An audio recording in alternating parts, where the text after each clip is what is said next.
안녕하세요. 저는 한 아이의 엄마로 살고 있는 30대 초반의 여자입니다. 우리는 살아가면서 자꾸 큰 실수를 하면서 살아가는데요. 실수를 했다고 해서 좌절하고 자존감을 잃은 채 한탄만 하는 것보다는 그 안에서 긍정적인 면을 바라보고 교훈을 삼으려는 자세를 갖는 것이 중요한 것 같아요. 저도 이른 나이에 저의 삶을 완전히 바꿔버린 실수를 한 적이 있는데요. 그때 저를 보고 누군가는 혀를 차며 젊은데 고생한다는 사람이 있었고, 누군가는 다 지나간다면서 이겨낼 수 있다고 용기를 준 사람도 있었답니다. 저도 사연을 즐겨 들으면서 지금 힘든 시절을 겪고 계신 분에게 용기를 건네고 싶어 이렇게 제 이야기를 들려드려 볼까 해요. 저는 전문대를 졸업하고 작은 회사에 취직해서 사회생활을 시작했답니다. 제가 고등학교에 들어가자마자 어머니가 병으로 돌아가셔서 아버지가 회사를 다니시며 저를 힘들게 키워주셨죠. 그래서 저는 고생하시는 아버지를 위해 독립하고 싶은 마음에 또래보다 빠르게 취직을 했답니다. 20대 중반이어서 퇴근하고 나면 친구들과 어울리는 걸 즐겼는데 제 친구의 지인과도 몇 번 술자리에서 만나게 되면서 친해지게 되었죠. 저에게 호감을 강하게 표시했기 때문에 어느샌가 매일 연락하는 사이가 되었고 자연스레 사귀게 되었죠. 남편은 갓 군대를 전역하고 복학한 대학생이었어요. 직장인과 연애를 했으면 편했을 텐데 역시나 시작부터 삐걱거리는 일이 생기더라고요. 초반에는 남편이 전혀 부담 갖지 말라고 하면서 데이트 비용도 거의 냈는데 저는 돈을 벌고 남편은 용돈 받는 입장이다 보니 점점 미안해지더라고요. 그래서 시간이 갈수록 제가 내는 횟수가 점점 늘어나기 시작했답니다. 처음에 제가 산다고 하면 화를 내던 남편은 나중엔 거의 당연하게 생각하는 것 같았어요. 동갑이었지만 제가 돈을 버니까 양보해야 하는 부분이라고 이해하고 넘기기로 했죠. 저는 아직 나이가 어렸기에 결혼은 전혀 생각하지 않았고 사실 남편과 성격이 잘 맞는 것 같지 않아서 이별을 준비하고 있었어요. 그런데 몸이 너무 무겁고 나른하고 어느 날은 샤워기를 들 힘도 없을 정도로 컨디션이 안 좋아졌어요. 어머니가 병을 늦게 발견하시고 돌아가신 게 저에겐 큰 트라우마가 되었기에 조금이라도 몸이 아프면 병원에 가는 게 습관이었거든요. 그래서 바로 내과에 가봤는데 산부인과에 한번 가보라고 하는 게 아니겠어요? 그럴 일이 없다고 부정했지만 2달 정도 생리를 하지 않았다는 걸 깨닫게 되었어요. 저는 남편과 함께 산부인과에 가게 되었고 임신 6주라는 걸 알게 되었죠. 아직 하고 싶은 것도 많은 어린 나이에 너무 갑작스럽게 찾아온 아기 때문에 저는 충격을 받았어요. 당장 아버지한테 말씀드리기도 너무 민망하고 죄송스러웠고요. 남편은 소중한 생명인데 우리가 지켜야 한다며 바로 결혼을 하자고 하더라고요. 그렇게 남편과 아버지와 저녁 식사 자리를 잡고 조심스럽게 말씀을 드렸어요. 아버지는 놀라신 듯 한참 동안 아무 말도 없으시더니 저의 행복이 우선이라고 제가 원하는 대로 하라고 해주셨어요. 어떤 상황이든 아버지는 제 뒤에 있을 거라고요. 남편은 아기를 포기하는 건 인간이 하는 짓이 아니라면서 아직 학교에 다니고 있지만 아기를 위해 좋은 곳에 취직도 하고 잘 사는 모습을 보여주겠다고 아버지에게 호언장담을 했답니다. 그때는 그런 모습이 믿음직스러워 보였죠. 아버지의 허락을 받은 뒤에 처음으로 시댁을 찾아갔는데요. 입덧을 심하게 해서 음식을 먹기도 힘들었고 몸도 너무 힘들었지만 제 나름대로 단정하게 꾸미고 떡 케이크도 준비했죠. 시댁은 작은 평수의 아파트였는데 현관문 앞에 서자 너무 긴장돼서 머리가 어질어질한 정도였어요. 저녁 식사 시간이었는데 들어가자마자 된장찌개 냄새가 훅 끼쳐서 토악질이 나오더라고요. 제가 입덧이 심하니 아무것도 먹고 싶지 않다고 남편에게 말을 해놨었는데 말이죠. 제가 손으로 입을 막고 있는 걸 본 어머님이 저를 싸늘하게 쳐다보시더라고요. 저녁 먹을 시간에 안 먹을 수도 없고 그렇다고 빵 쪼가리를 먹을 수도 없어서 그냥 밥 차렸다. 그렇게 냄새가 나면 넌 베란다에 잠깐 나가 있어라.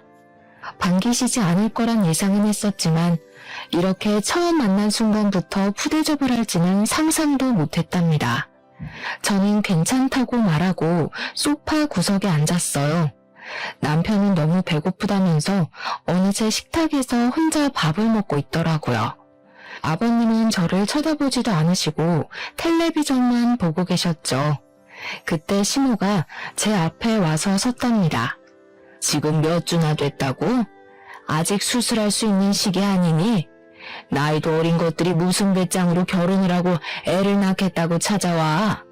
쟤 애 아직 대학 졸업도 안 했어. 넌 뭐 어디 콧구멍만한 회사 다닌다면서? 아 엄마, 무슨 그런 소름 끼치는 소리를 해. 우리 아기인데 당연히 낳아서 키워야지. 그리고 나 금방 졸업이야.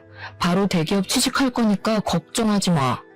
다들 취직 안 된다고 난린데 네가 뭔 수로 한 번에 대기업에 취직을 해. 너 쟤랑 결혼하면 인생 뻔하게 보이니까 하는 소리야. 애 키워야 된다고 아무 회사나 들어갔다가 40되고 50되는 거야. 넌 형이 그 좋은 회사 들어가려고 얼마나 스펙을 쌓고 노력을 했는지 다 봤으면서 그런 소리를 해? 어머님은 저를 마음에 안 든다는 표정으로 바라보시며 혀를 끌끌 차시더라고요. 엄마가 일찍 돌아가셨다며? 그럴수록 더 조신하게 살아야지. 이게 다 부모 망신시키는 거야. 이렇게 함부로 몸 굴리는 애들은 그래서 다 하자가 있다니까. 말씀이 너무 심하시네요. 아기는 제가 혼자 만들었나요? 저도 결혼하고 싶지 않았는데 어머님 말씀을 들으니 다시 생각해 봐야겠네요. 안녕히 계세요. 저는 너무 화가 나서 혼자 나와버렸답니다. 남편이 나와서 잡았지만 얼른 택시를 타고 집으로 와버렸어요. 다시는 남편 어머님을 만나고 싶지 않다는 생각이 강하게 들었고 결혼 역시 진행하지 않으려고 했죠. 하지만 남편은 아기가 있고 사랑하는데 어떻게 헤어지냐면서 매일을 찾아와 울더라고요. 제가 퇴근하고 집에 오면 아버지와 함께 집에 들어와 있기도 했고요. 저 역시 마음을 굳게 먹고 산부인과에 찾아가려고 했지만 막상 들어가려고 하면 발길이 떨어지지 않았어요. 이상하게도 눈물이 계속 나고 마음이 아파서 앞에 서 있다가 그냥 돌아오곤 했죠. 그러다 보니 벌써 임신 12주에 접어들었고 저는 결국 아기를 지키고 결혼을 하기로 생각을 바꿨답니다. 그러면 뭐 하나요? 시모가 제가 되바라졌다고 절대 안 된다고 반대를 한다는데요.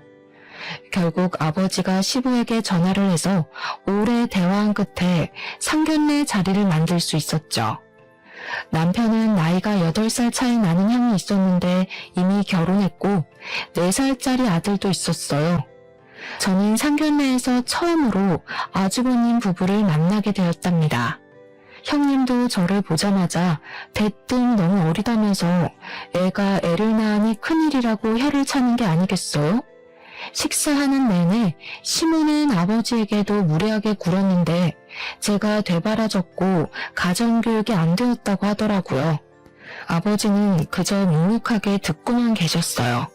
시모는 집에 여유가 없으니 집을 해줄 수는 없고 일체 지원도 없을 거라고 했답니다. 둘이서 살고 싶어서 하는 거니 월세로 시작해서 살아야지 별 수 있겠냐 하더라고요. 그 말을 듣고 있는 아버지도 안타깝고 제 처지도 불쌍하게 느껴졌어요. 축복받으면서 결혼하고 신혼집을 예쁘게 꾸미는 꿈은 어느 여자에게나 있기 마련이잖아요.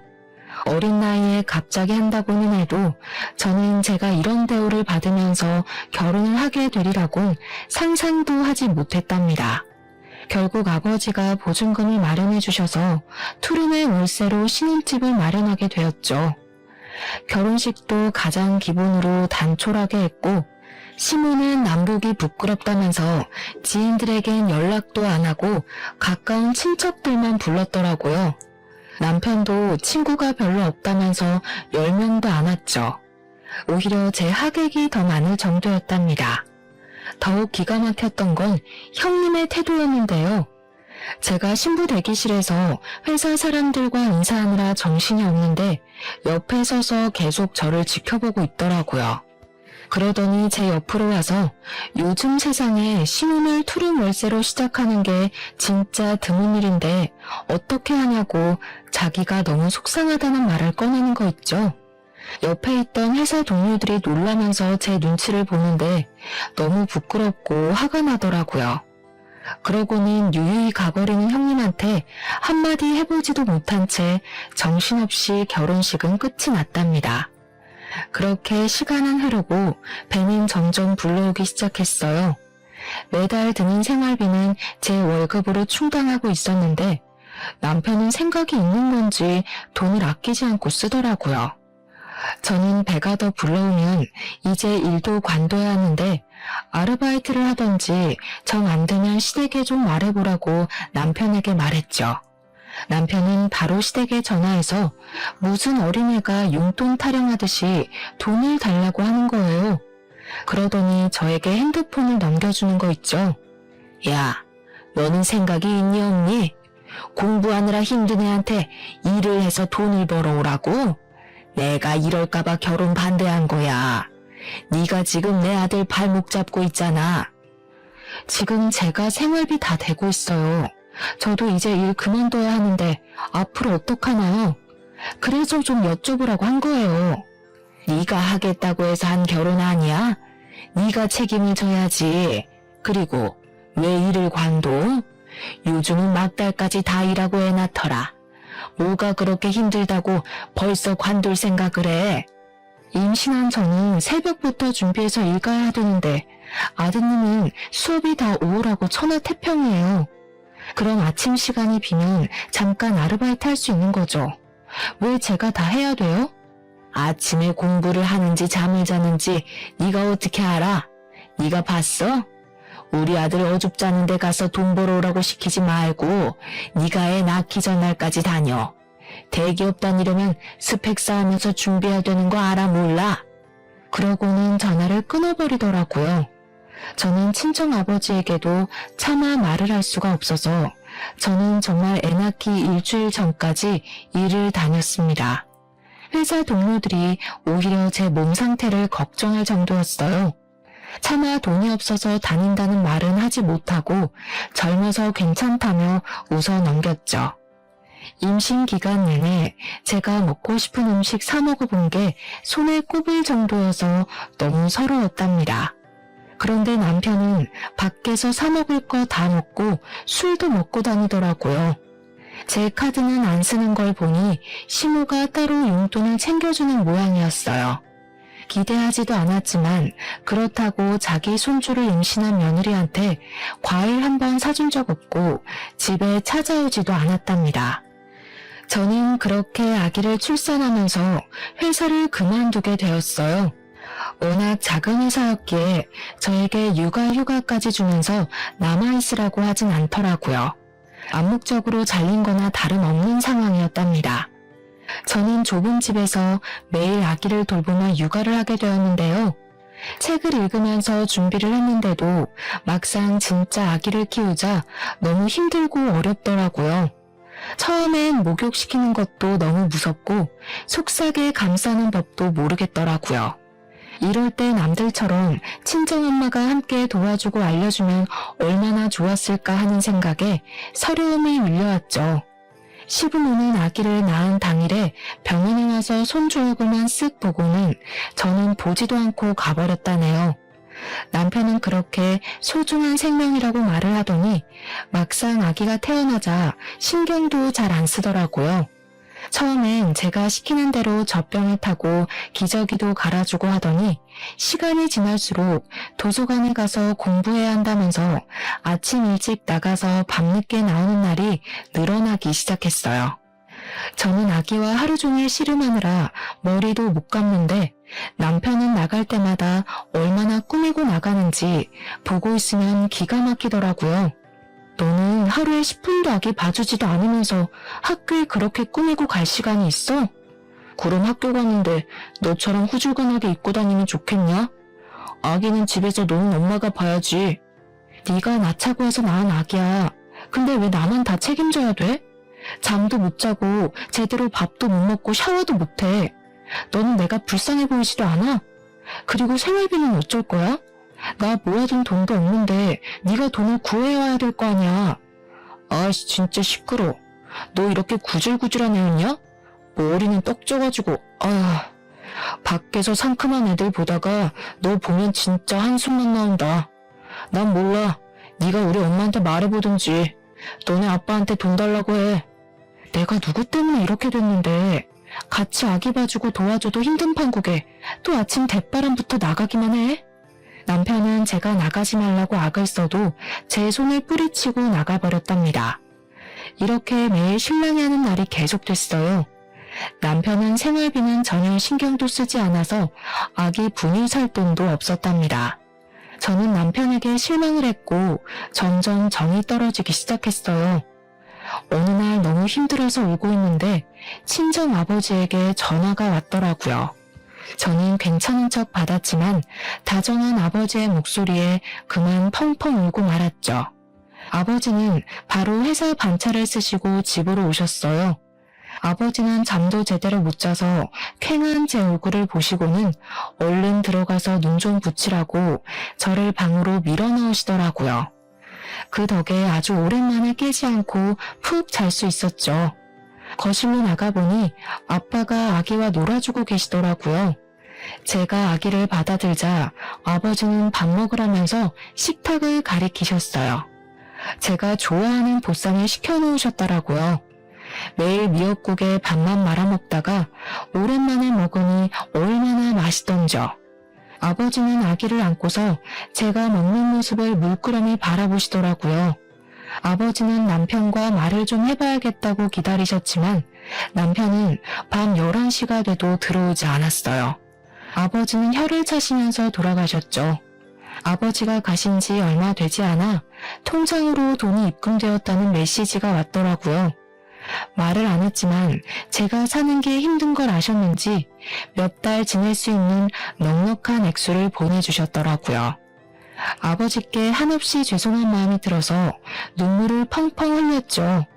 그렇게 아기를 키우느라 시간이 정신없이 흘러가고 결혼하고 처음 맞는 설 명절이 다가왔어요. 저는 명절 전날에 남편과 아기와 함께 시댁으로 갔죠. 시모는 장을 잔뜩 봐놓고 저를 기다리고 있더라고요. 이제 매년 음식을 해야 하니까 제대로 배우라고 하면서 저에게 끊임없이 일을 시켰죠. 저는 사실 요리를 제대로 해본 적이 없어요. 어머니가 돌아가신 후에는 아버지가 요리를 잘하셔서 항상 저녁을 차려주셨어요. 그리고 거의 사 먹을 때가 많았거든요. 시모는 제가 칼질하는 걸 보더니 혀를 끌끌 찼답니다. 칼질도 제대로 못하는 걸 보니까 여태 어떻게 살아왔는지 딱 보이네. 너 우리 아들 밥도 안 해주지? 아유 속상해. 어디서 이런 굴러먹지도 못한 게 시집을 와서. 왜 서운하게 말씀을 그렇게 하세요? 밥 해줄 시간도 없이 아침에 나갔다가 밤에 와요. 그리고 아기 보느라 제 밥도 못 해먹는데 어머니는 제 밥 한 번 챙겨주신 적 있어요? 말 대답 좀 또박또박 하지 마. 내가 왜 네 밥을 해줘? 내가 애 낳으라고 했어? 네가 낳겠다고 해서 이 사다를 만든 거야. 잔말 말고 이거 다 다져놔. 그 다음에 이거 다 썰어놓고 빨리빨리 해. 남편과 시부는 아기 앞에 놓고 텔레비전이나 낄낄대며 보고 있었어요. 아기가 울어도 달래주지도 않고 신경도 안 쓰는데 정말 화가 나더라고요. 저는 고무장갑을 끼고 일하다가도 아기가 울면 달려가서 안아주고 또 가서 일을 해야만 했어요. 아무리 아기 보라고 얘기해도 남편은 듣는 척도 안 하는데 얼마나 얄미운지요. 늦은 저녁까지 음식을 만들고 있는데 그제야 형 내외가 아이를 데리고 왔더라고요. 형님은 들어오자마자 회사에 일이 생겨서 해결하고 오느라 늦었다면서 바로 흰 봉투를 시모에게 찔러주더라고요. 시모는 좋은 회사에서 일하는 사람이 그럴 수 있다면서 이제부턴 둘째 며느리가 다 할 거니까 너는 한숨 놓으라고 말하는 게 아니겠어요? 내가 일이 너무 바빠서 어머님을 못 도와드릴 때가 많아. 마음이 항상 안 좋았는데 이제 동서가 있으니까 한시름 놓겠네. 저는 요리하는 게 너무 서툴고 아기 보느라 어머니 돕느라 정신없이 힘들었어요. 앞으로 형님도 같이 해주셨으면 좋겠어요. 아직도 20대인데 뭐가 힘들어? 내가 동서 나이 때는 날아다녔어. 해외여행 다니고 밤새워서 놀아도 하루만 자고 나면 멀쩡했어. 하긴 동서는 아기가 있어서 어디 동네 앞도 제대로 못 나가겠네. 아휴, 그러게 왜 사고를 쳤어? 다 그 나이 때 누려야 될 게 있는데 옆에서 보는 내가 다 안타까워. 형님, 저번부터 느꼈던 건데 말씀을 이상하게 하시네요. 그렇게 안타까우시면 말로만 그러지 마시고 돈 좀 주시지 그래요. 형님 돈 잘 버신다면서요. 이 화상 또 말대답하고 있네. 손이 형님이 얘기하면 알겠습니다 하고 들을 것이지 틀린 말 한 것도 없구만. 애가 철도 없고 교육도 못 받아서 이래. 네가 속상해도 이해해라. 보면 여동생 같고 짠하니까 그러는 건데 자기가 못 받아들이면 어쩔 수 없는 거죠. 나이 들면 다 이해를 하겠죠. 어머니가 고생 많으세요. 그나저나 어머니, 저희 저번에 청약 넣어놨던 아파트 당첨될지도 모르겠어요. 두 사람은 화기애애하게 대화하면서 안방으로 쏙 들어가 버리더라고요. 혼자 밥상을 차리는 게 성질이 나서 남편을 불렀는데 대답이 없었어요. 집안을 찾아보니 없길래 전화를 했더니 동네 친구들을 만나러 나갔다는 거예요. 저는 남편도 없는 시댁에서 아기 보느라 밥도 못 먹었는데 시댁 식구 누구도 아기 봐줄 테니 밥 먹으란 소리도 안 하더라고요. 저는 화가 나서 형님에게 아기를 안겨버리고 밥을 챙겨 푹푹 먹어버렸답니다. 형님이 기가 막힌다는 표정으로 저를 계속 노려보고 있더라고요. 저는 낯선 집 거실에서 아기와 자야 했는데요. 남편은 술에 잔뜩 취해서 새벽에 들어오더라고요. 남편이 부스럭 소리를 내니까 잠들었던 아기가 깨어나서 울기 시작했어요. 저는 너무 화가 나서 남편에게 한 소리 했죠. 지금이 몇 시야? 난 시댁 눈치 보면서 아기 보고 있는데 또 술을 먹고 들어와? 오랜만에 친구들 만났는데 그럼 어떡해. 쪽팔리게 아기 있다고 나 먼저 들어가냐? 그때 소리를 들은 시모가 불이 나게 거실로 나오더라고요. 너는 시댁에 와서도 남편을 잡고 있어? 남자가 오랜만에 친구 좀 만나서 늦게 들어올 수도 있지. 왜 이렇게 남편을 다그쳐? 얘가 진짜 못된 짓만 골라서 하네? 어머니, 진짜 너무하시네요. 저를 싫어하시는 건 알지만 어떻게 손주한테도 신경을 이렇게 안 써주세요? 저 부려먹으려고 부르신 거지 진짜 같이 명절 보내자고 부르신 거예요? 전 이 집 한이 아니에요. 저도 우리 집에선 귀한 딸로 자랐어요. 결혼하면 출가 외인인 거 몰라? 그렇게 귀하게 자랐는데 결혼도 하기 전에 애를 가지니? 내가 남사스러워서 어디다 며느리 봤다고 말도 못해. 니까짓 게 뭘 그렇게 대단하다고 내가 며느리 대접을 해줘야 돼?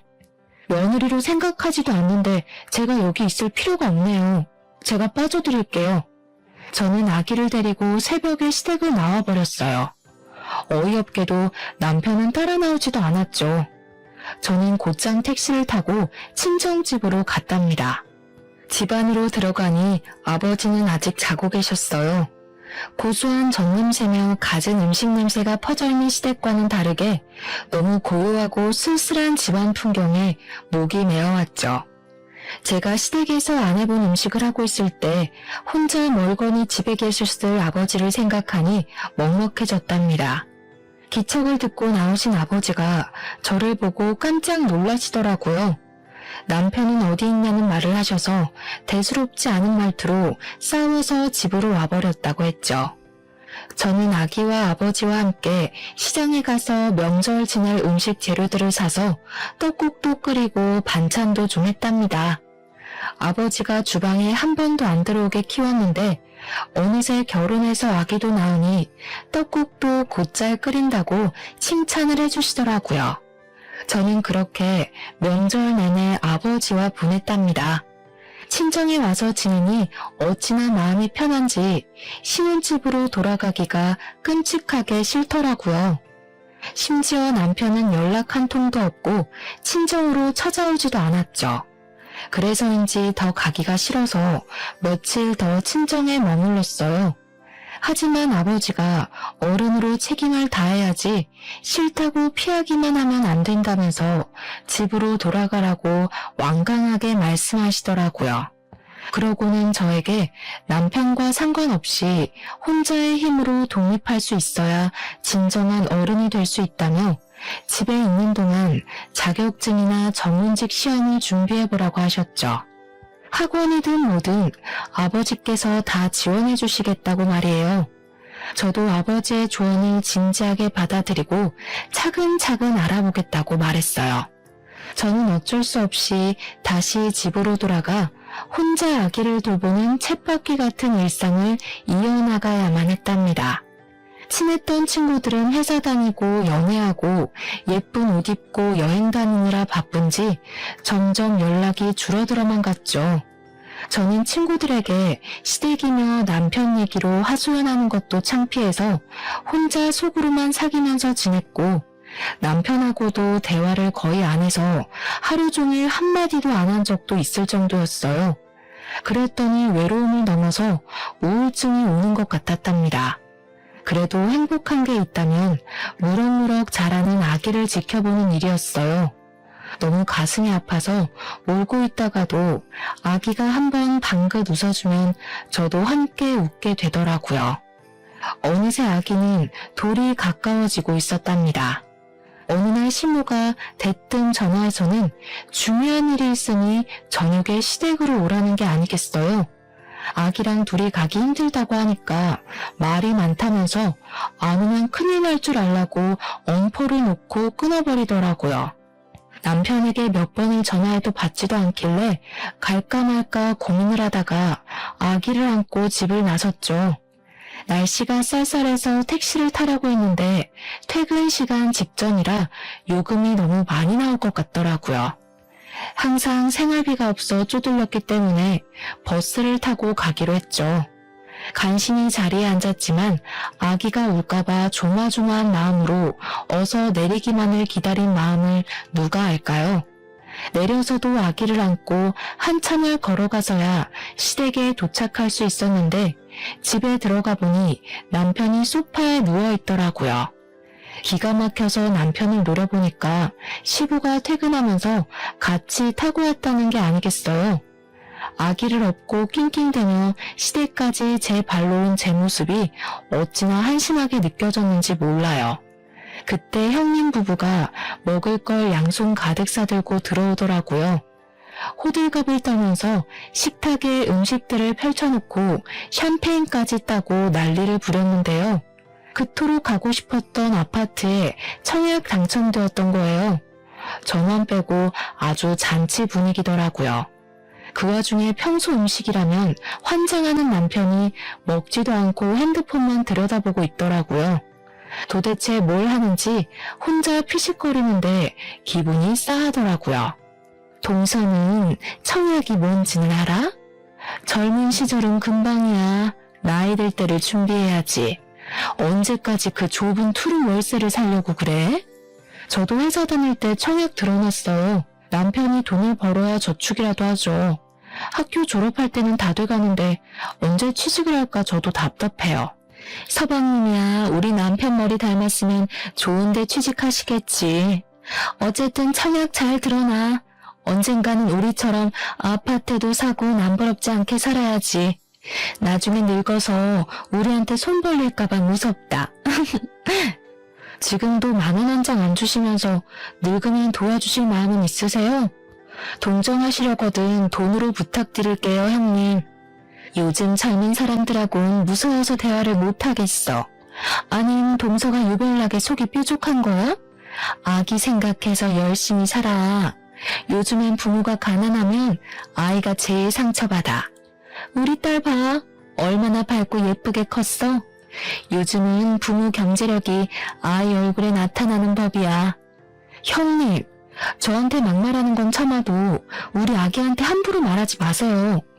내가 소리를 삑 지르자 형님이 눈을 동그랗게 뜨는 표정을 짓더니 고개를 절레절레하며 주방으로 들어가 버리더라고요.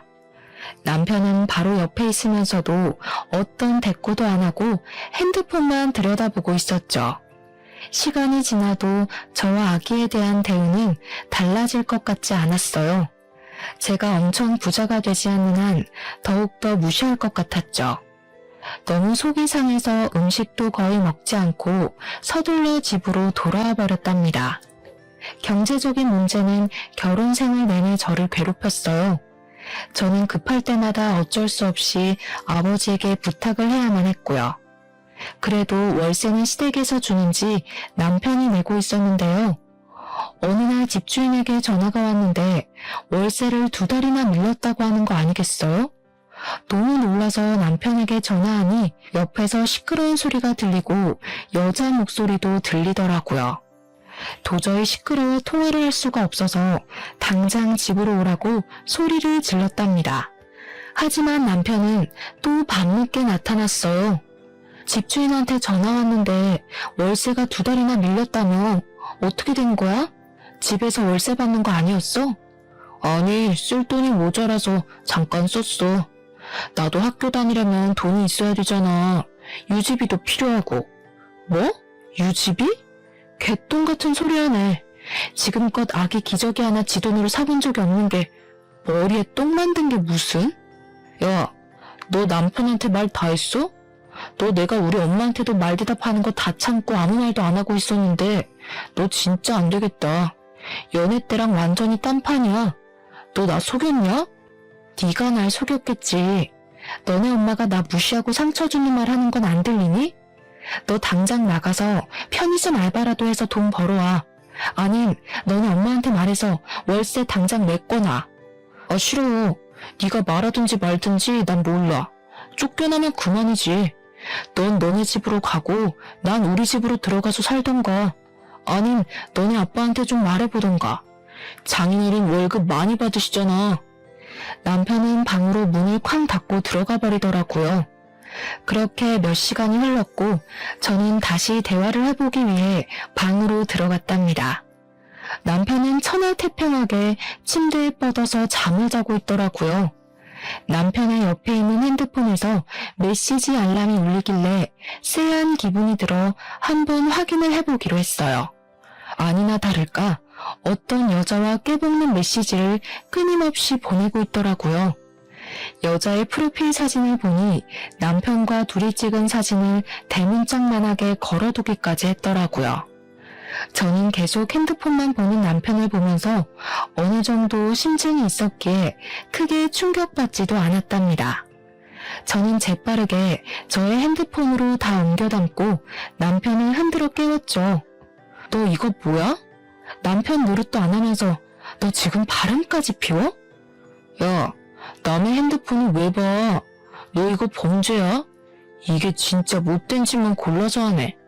나 진짜 지겨워서 이렇게 못 살겠다. 아 진짜 지긋지긋해. 남편은 그렇게 도망치듯이 나가버렸고 며칠이 지나도 집에 들어오지 않았어요. 그러던 어느 날 누군가 배를 누르게 봤더니 시모가 찾아온 게 아니겠어요. 시모는 집안에 들어서자마자 혀를 끌끌 차시더라고요. 내가 이럴 줄 알았어. 애 키우는 집이 이렇게 더러워도 되냐? 근본이 안 된 어미한테서 저게 뭘 배운 거야? 얼마나 남편이 쥐잡듯이 잡았으면 무섭다고 애가 집에를 안 간다고 그러니? 너 안 되겠다. 당장 우리 아들한테서 떨어져. 어머니는 얼마나 근본이 되셨길래 그렇게 모주리 같은 아들을 두셨어요? 그 모주리가 바람까지 피우던데 아세요? 이게 남의 귀한 아들한테 막말이야? 바람은 무슨 학교 친구끼리 친하게 지내지도 못해? 너는 대학을 짧게 나와서 그런 걸 모르나 보지? 네 얼굴 보는 것도 지긋지긋하니까 잔소리 말고 당장 이혼해. 저도 댁 같은 시어머니 꿈에서 볼까 무서워서 잠도 못 자겠네요. 이혼해 줄 테니 당장 꺼져요. 이 되바라진 게 끝까지 말하는 것 좀 봐. 갑자기 시모가 제 머리채를 확 잡고 마구 휘두르기 시작했어요.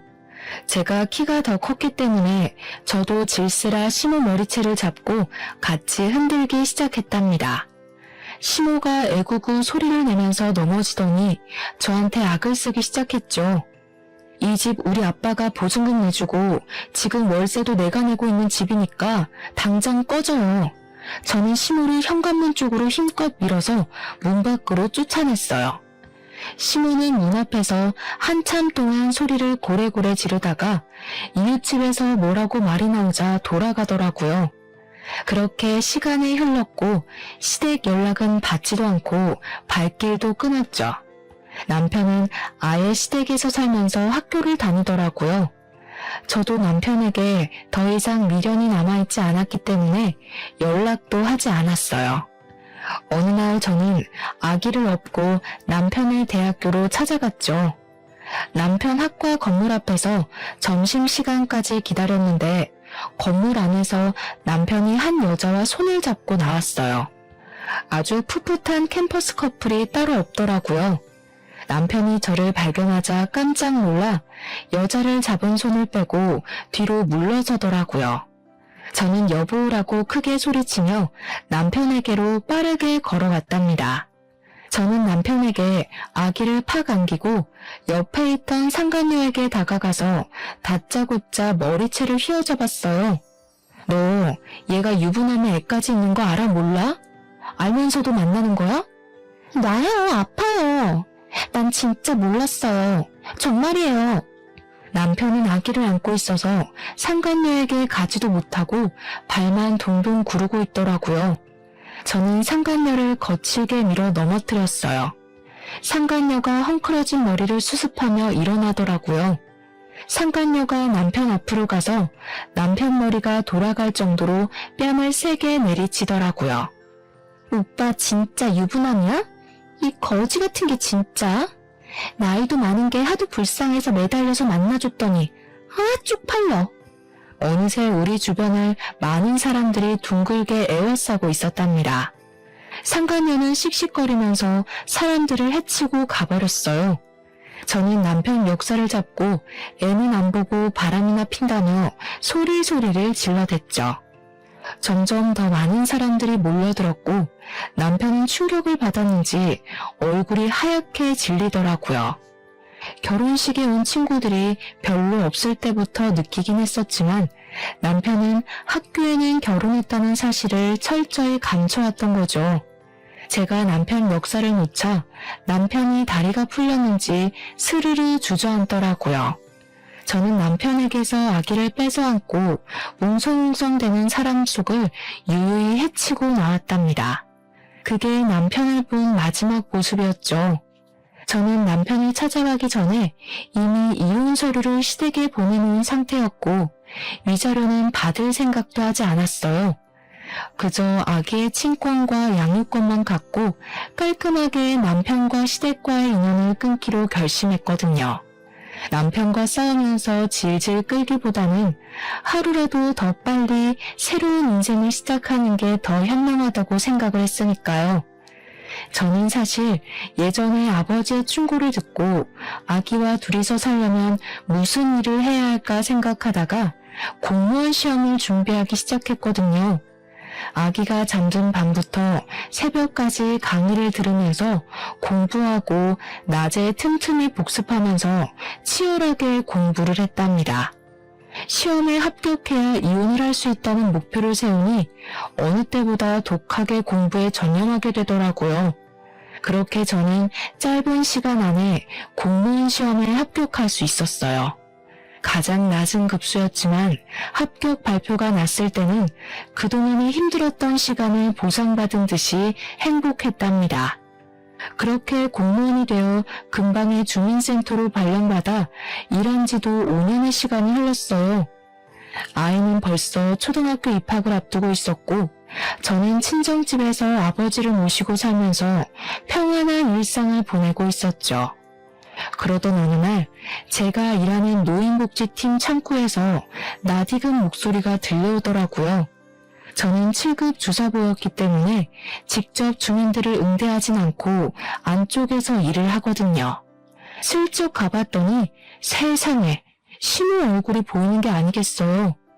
예전에 비해 너무 주름이 많고 옷차림도 초라해진 시모가 기초 수급을 받기 위해 상담을 하고 있었답니다. 하소연하는 걸 들어보니 2년 전에 첫째 아들이 교통사고가 나서 반식물인간이 되었다고 하더라고요. 며느리는 사고 난 지 몇 개월 만에 아파트 명의도 자기 이름으로 돌려놓고는 이혼 소송을 해서 의식도 없는 남편을 상대로 이혼을 하고 발길을 끊어버렸다네요. 그 충격으로 시부도 중풍이 맞아 집에 누워있어 시모가 다 병수발을 해야 하는 상태라더군요. 저는 직원에게 메시지를 보내서 다른 아들은 없냐고 물어보라고 했죠. 그 얘기를 들은 시모가 한숨을 푹 내쉬더라고요. 아유, 그놈 말은 하지도 말아요. 졸업 남겨두고 학교를 안 나가서 결국 졸업도 못하고 지금까지 백수로 지내고 있어요. 사실 결혼을 한 번 했었는데 그래도 걔랑 둘이 살았으면 지금 이렇게까지는 안 됐을 텐데. 손주도 있는 마당에 우리 집안 대를 이을 아이 얼굴도 못 보고 살아요. 그러게 며느리한테 좀 잘하지 그러셨어. 제 목소리를 들은 시모가 깜짝 놀라 고개를 들더라고요. 그리고는 저를 보고는 믿기지 않는다는 듯이 주위를 두리번거렸답니다. 네가 왜 거기 들어가 있어? 네가 여기서 일할 애가 아닌데. 너 공무원도 아니잖아. 저 공무원 맞는데요? 여기서 일한 지 5년이나 됐는데 세상 참 좋네요. 그렇죠? 말씀 안 드렸었는데 저 공무원 시험 합격하고 바로 이혼한 거예요. 어쨌든 제가 복지 담당이라 사정 들어보니 딱하긴 한데 장성인 아드님이 집에 계시고 재산 여부도 먼저 조사를 먼저 해봐야 할 것 같네요. 네가 진짜 공무원이 됐단 말이야? 그럼 우리 손주는 지금 어디 있니? 내가 한 번만 만나보면 안 될까? 내가 너한테 못되게 군 거는 미안하게 생각한다. 그래서 내가 지금 벌을 받고 있나 보다. 다 지나간 얘기니까 그런 말할 필요는 없고요. 그쪽 손주가 아니고 제 아들이니까 관심 꺼주세요. 기초수급자 선정 결과는 우편으로 갈 테니까 기다리시면 됩니다. 제가 등을 돌리려고 하자 시모가 얼른 제 손을 잡는 게 아니겠어요?